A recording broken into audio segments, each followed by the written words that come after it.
নমস্কার। আমার সাদা মনে কাদা নিয়ে আমার একটা প্রশ্ন আছে, ছোট্ট প্রশ্ন। ব্যাপারটা হচ্ছে যে দেখবেন যে এই কোনো কোম্পানিকে কোম্পানিকে ফোন করবেন, দেখবেন যে বলবে ১ টিপুন, ২ টিপুন, ৩ টিপুন, ৪ টিপুন, ৫ টিপুন এইগুলো বলেন একটা মহিলা, ভদ্রমহিলা বলেন। বা কাউকে ফোন করবেন, তিনি ব্যস্ত হলে বলবে, এই ফোনটা এখন ব্যস্ত আছে, খানিকক্ষণ বাদে আপনি আবার কল করুন। সেও একটা ভদ্রমহিলা বলবে। আমার সাদা মনে কাদা নেই দিদিভাইরা, দাদাভাইরা, আমার একটাই প্রশ্ন, কেন পুরুষেরা বলে না? পুরুষেরা বললে কি ফোন কোম্পানিতে লোকে ফোন করা বন্ধ করে দেবে? কেন ভদ্রমহিলারাই বলে? এই প্রশ্নটা আমার কিন্তু মনে আজকে নয়, বহুদিন ধরে মাথায় ঘুরঘুর করছে। আমার এরকম অনেক প্রশ্ন মাথায় ঘুরঘুর করে, যার জন্য আমার চুলটা উঠে যাচ্ছে। এই যে দেখুন, ভালো করে দেখুন।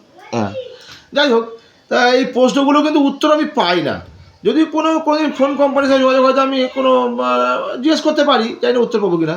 তা আপনাদের কাছে যদি কোনো একটুখানি সাজেশান থাকে, কেউ যদি উত্তরটা জেনে থাকেন, তাহলে আমাকে অবশ্যই জানাবেন। আপনাদের এই উত্তরটা যদি আমি ঠিকভাবে পাই, তাহলে আমার এই চুল ওঠাটা বন্ধ হবে। আমি আপনাকে একটা ধন্যবাদ দেবো, আর কেউ দিতে পারবো না। যাই হোক, আপনি অবশ্যই জানান আমাকে, ঠিক আছে, যে কেন এটা মহিলারা বলে।